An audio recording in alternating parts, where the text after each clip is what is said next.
நிக்குமா அது பாரு அண்ணா பதிச்ச தடம் வந்தாலும் வேணாண்டா அண்ணா வந்த போதுண்டா அந்த மாதிரி துணிச்சல் தூரம் இல்ல எதிரின்னு யாரும் இல்ல மகுடம் சூடாத மண்ணண்டா ஊருக்குள்ள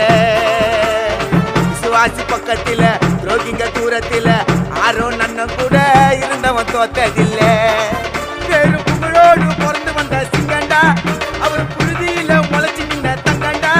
பேரும் புகழோடு பிறந்து வந்த சிங்கண்டா அவர் புழுதியில முளைச்சு நின்ன தங்கண்டா அந்த வாழேண்டும் பரம்பரை வாழணும் போல தலைமுறை அவர் இருக்கிறாரு தம்பிகளோட ஆட்டுல அண்ணன் உருவாக்கின அட்டகட்டெல்லாம் கோட்டில அண்ணன் ஆர்குமெண்ட்ல சதுரிடா எல்லாரும் மாதன குப்பத்தில